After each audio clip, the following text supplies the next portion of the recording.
Yan mga ka-blessed, oh. Tingnan nyo po yung naghuhukay. Yan, hindi na po siya kita. Saktong-sakto lang. So ganun po kalalim mga ka-blessed yung may mga poste po natin dito, yung mga foundation po natin.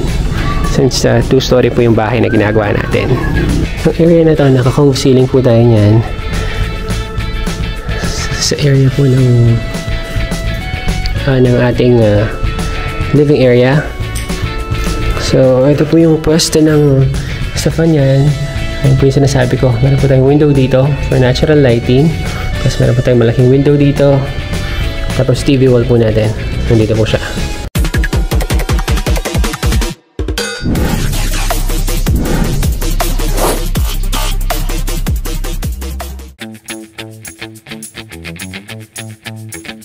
Nagpaalang araw po sa bawat isa. Welcome back po sa ating channel and welcome back po sa Blessed Builders, mga ka-blessed. Nandito po tayo ngayon sa site po natin sa Buena Vista Subdivision, dito po sa Mabalacat. Sa lahat po ng mga viewers natin from Mabalacat, Pampanga, binabati po namin kayo. At sa mga client po natin na nasa US, si Ma'am Cynthia, kay Sir Dave, yan, binabati po natin sila. Mga ka-blessed, at the moment, okay na po yung roofing po natin, okay na po yung plastering po natin. Nasa ceiling stage na po tayo and papunta na po tayo sa pag-skim coat ng mga walls natin. Tapos yung roofing po natin yan dito sa may parking, isusunod na po yan. Pwede po yung roofing po natin sa porch. Tapos na kapag fence na po tayo sa gilid mga ka-blessed. Ayan, tingnan po natin yung yan, bakod natin sa may side. Kapag po nagtambak po tayo, nasa 2 meters po yung taas po ng fence natin sa may side. Ganun din po yung sa kabilang side po, nasa 2 meters din po yung taas nya. Check po natin. Yan, so nasa 2 meters din po yung fence natin sa may side. Tapos request po ng client po natin, papalagyan po ng groove yung walls po natin, yung inner and outer walls po natin sa bakod. Tapos nasa harapan po tayo ng bahay niyan. Ito po yung parking po niyan. Maglalagay po tayo ng 2 poste niyan, kabilaan. Tapos yung poste po dito, may setback po tayo na 1 meter. Requirement po ng subdivision. Hindi po siya pwedeng idikit sa mismong wall. So meron po tayong poste po niyan dito. Tapos another poste para po sa mismong parking po natin.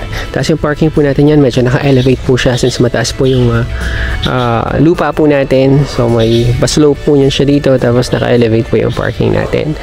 Tapos yung pong pedestrian gate po natin, dito po siya yan. Punta po dito.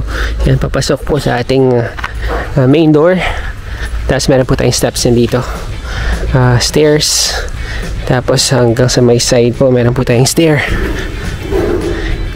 Tapos dito muna tayo mga ka-blessed. Meron po tayong malaking open dito. Window po yan para sa master's bedroom. And then meron po tayong space po dito. Yan, meron po tayong 2 meter setback po dito. Yan, pwede pa po siyang gawing garden or lanay area. Ito po kasi mga ka-blessed, pinakonvert po ng mga client po natin na sliding door.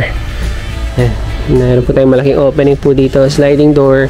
Tapos pwede pong maglagay ng landscaping dito in the future para gagawing garden. Para from master's bedroom, mamaya check po natin yan. From master's bedroom, may access po tayo papunta dito sa lanay area. Punta po muna tayo dito sa may main door.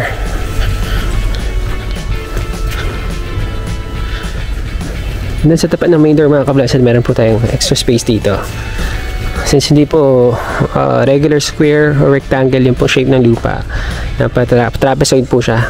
Papansinin po natin mga ka-blessed, yung bakod po niya medyo paslant po siya dito. Paslant siya dito, kaya meron po tayong extra space dito for landscaping purposes. Pwede siya. Yan, garden area. Naglagay tayo ng plant box dito. Plant box, pa letter L po yung plant box.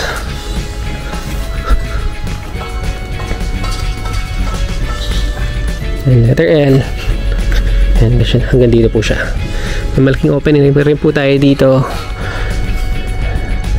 para po sa bedroom 1. Yan, ito yung extra space natin dito ka-blessed. Maluwang pa.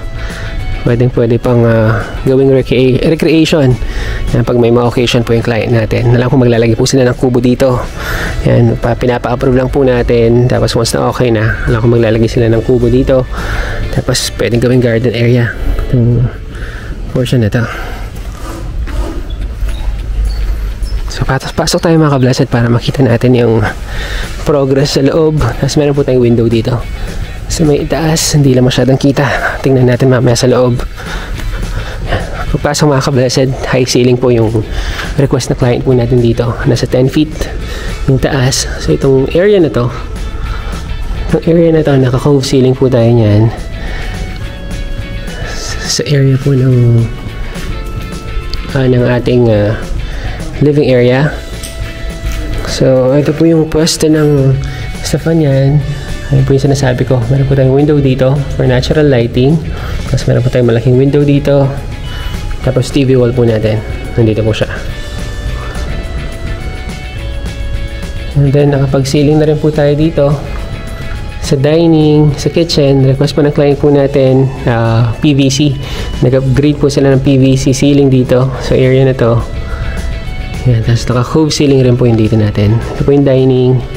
Tapos yung kitchen po natin, naka-cove ceiling din po. Napakalawang po ng area na to for our dining area. So tingnan po natin yung view if nandito po tayo sa may back door para makita po ninyo. Yan, from our back door area, yan po yung view po natin.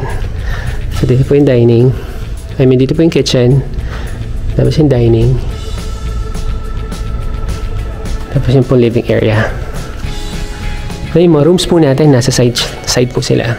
So bedroom 1 and 2, check na po natin.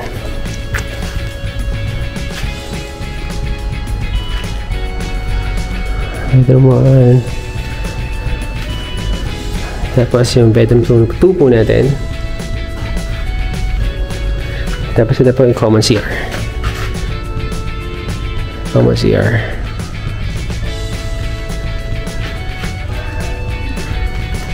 Tapos yung master's bedroom po natin, nandito po siya.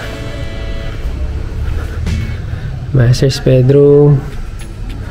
Tapos mga ka-blessed, yung mga tiles po natin, dumating na.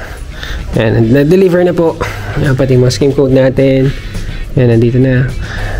Yan, by next week po yan, mag-start na po yung pagmamasilya po ng mga walls, and then yung pagtatiles din po natin. Yan, mag-start na po tayo dito.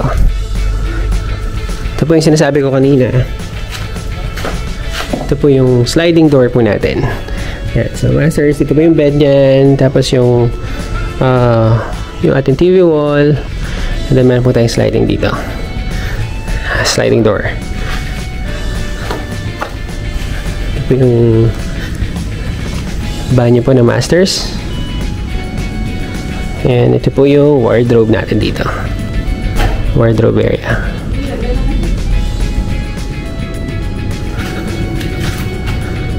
Tapos mga ka-blessed, itong access po natin dito, papunta po siya sa ating pantry area. Yan, pantry, tapos storage. Yan, dito po siya. And then, sa likuran naman po, ito po yung dirty kitchen po natin. Extension po ng dirty kitchen. And tapos ongoing po yung paghukay ng septic tank. Dito po siya sa may likurang portion. Yan, iko lang po tayo doon mga ka-blessed para makita po natin yung space kasi meron pa po tayong CR dito sa may likuran.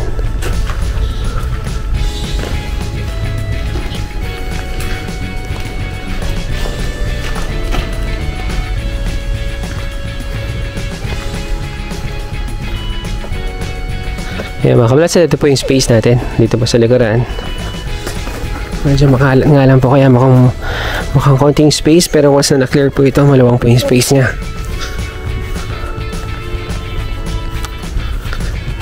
Itong space po na to, ito po yung outdoor CR po natin or outdoor toilet and bath. Yan, nag-request po yung client po natin dito para in case may occasion po dito, tapos need po nilang mag-toilet. Yan, meron po outdoor toilet. Yan, address po ako dito para makita nyo po yung space. May wall po, may fence na po tayo dito. Yan. And ito po yung extra space natin sa likuran. Mga ka-blessed, din po muna yung pinaka-huling update po natin sa site po natin. Dito po sa Buena Vista Subdivision. Then proceed po tayo sa ibang site. Mga ka-blessed, ngayon naman po nandito po tayo sa site po natin sa Angeles. Dito po sa Enclave Subdivision. Yan, sa lahat po ng mga taga-Enclave. Yan, kung meron man po na nanonood, binabati po namin kayo. Binabati po natin yung mga client po natin na nasa US din po. Si Ma'am Myra at saka po si Sir Albert. Yan, kumusta po kayo? Ayan, so mag-update po tayo ng progress sa project po natin na ito. And at the moment mga ka-blessed, nakapagtayo na po tayo ng mga poste.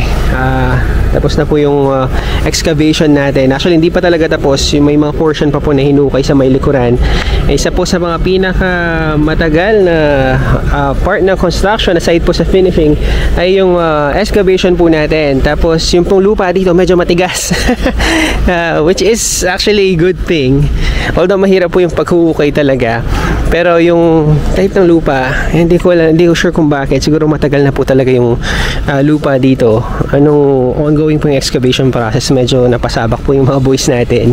Kasi medyo matigas yung lupa. Kailangan pang gumamit ng mga piko para mahukay talaga siya. And then yung excavation po ng mga 2-story, mas malalim po siya compare po sa mga bungalow. Kaya expect po na mas matagal po yung procedure ng excavation process kapag 2-story po yung mga project na ginagawa po natin. So far, may mga ilang poste na po na natayo. 2, 4, 6, 8, 9. Nasa 9 na po, pero meron pa po niya sa may bandang likuran tsaka bandang gitna. Hindi pa po natayo. Bale mga ka-blessed, dito po yung perspective natin sa mga hindi pa po nakapanood ng project natin or ng vlog po natin before. Ito po yung perspective ng bahay na gagawin po natin. Yan, hindi po siya usual na ginagawa po natin. More on parang American home or American home design. Yung pong request ng mga client po natin dito. So yun po yung gagawin natin perspective. Papansin po natin may firewall po tayo dito.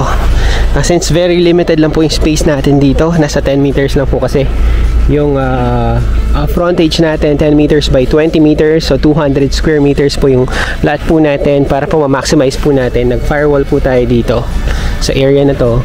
Tapos mga ka-blessed, yung po palang lupa dito sa Enclave Subdivision, sobrang mahal. Yan, running price po nasa 20,000 pataas per square meter. Good thing na pag-invest po yung mga client po natin dito before pa tumaas talaga yung pricing. If di po kayo familiar sa Enclave Subdivision, malapit po yan sa Koreatown, sa Friendship, sa Clark. Yan, very prime yung location niya. Kaya ganun po kataas yung costing po dito. At ang ganda po ng community. Ang ganda ng mga bahay. Tapos yung pong electricity nila underground. Kaya wala po tayong makikitang mga kable sa harapan ng bahay. Yan, kuminsan po kasi yung mga kable naging eyesore. Kaya halimbawa nasa second floor tayo, tapos tignan natin yung labas, makita natin yung mga kable ng kuryente. Pero dito, kagandahan po, wala po tayong makita kable. Ayan, kasi yung perspective natin mga ka-blessed, meron tayong balcony dito sa itaas ng parking. Ayan, pakita ko lang po sa inyo. Ayan, so ito yung parking natin, tapos meron tayong balcony dito sa itaas. Extended yan hanggang dito sa may family area po yun dito. So extension po yung balcony. Yan, para may extra space po yung mga client po natin for recreation. Kasi mga ka-blessed, after po ng construction ng bahay na to, mayroon po silang gagawing celebration or event celebration sa bahay na to. So hopefully by that time, meet po natin yung mga client personally, kasi hindi po namin sila nakita in person.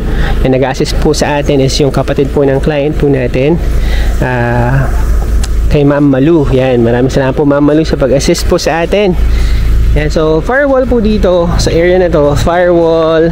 Tapos yung area din po na to, sala. Tapos dining, and yung kitchen sa may area po na to. Kitchen, tapos yung parking natin, nandito po siya sa portion na to. So hindi pa po masyadong ma-visualize niyan kasi nasa excavation stage pa tayo, sa structural pa. So pero once na natapos na po yung pagtatayo po natin ng poste, nakapag-asinta na po tayo. Yan, pag lumabas na yung asinta, medyo mabilis na po yung trabaho nun by that time.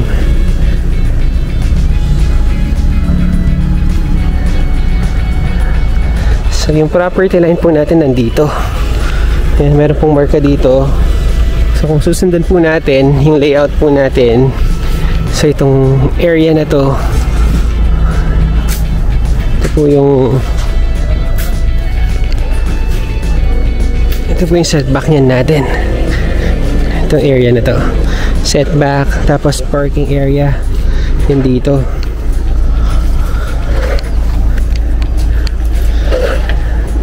Yan mga kablas, at tingnan po yung lalim ng hukay natin. Halos nakalubog na po yung isang tao. Yan, na pagbuhos na po tayo ng mga footings. Yan, yung mga poste po niyan sa may bandang likuran hindi man natayo. So naka-fabricate na po siya, nandito na. So itatayo na lang po niyan. So ito yung property line po niyan, ka-blessed. Itong poste na to, yan, poste po yan ng garahe.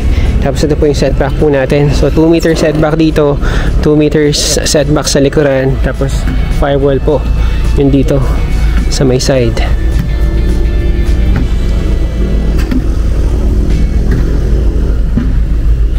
Tapos ka-blessed, ito po yung area na to. Siya po yung hagdan po natin yan. Hagdan, tapos yung pong sala, tapos may guest room po tayo dito sa may likuran. Dining, I mean kitchen, tapos dining. So at the moment, di pa talaga natin ma-appreciate mga ka-blessed. Pero once na nakapag-asinta na po tayo, yan, mag-aasinta na po yan, nakapagbuhos na dito, magtatayo na lang ang poste niyan doon sa may portion na yon sa likuran. Tapos mag-aasinta na po tayo mga ka-blessed. Once na labas na yung asintahan, mabilisan na po yan. Although may konting delay po dito kasi nag-uulan po. Nasa rainy season po tayo. Pero at the moment, yan, maaraw. Yan, sana magtuloy-tuloy po yung ganda ng panahon. Yan, buti na lang meron po tayong vacant lot dito. Yung po palang lot na ito, sa right side po ng lot, lot po siya ng kapatid ng client po natin. At least may nagamit po tayo. Mga ka-blessed, yan, pakita po natin yung lalim ng mga foundation po natin. Ayan, tingnan po yung portion na to, palalim. Tapos yung paghukay po dun sa kabila, yan, ongoing po siya. Ayan, halos nakalubog na po yung tao. Ngayon sa kabila pala makita natin. Yan mga ka-blessed, tingnan nyo po yung naghukay. Yan, hindi na po siya kita. Saktong-sakto lang. So ganun po kalalim mga ka-blessed yung mga poste po natin dito, yung mga foundation po natin, since 2-story po yung bahay na ginagawa natin. Mga ka-blessed, yan po muna yung pinaka-huling update po natin sa site po natin dito po sa Enclave Subdivision. Maraming salamat po for tuning in sa ating pong vlog ngayong araw. Mag-ingat po tayong lahat at pagpalain po tayo ng Panginoon.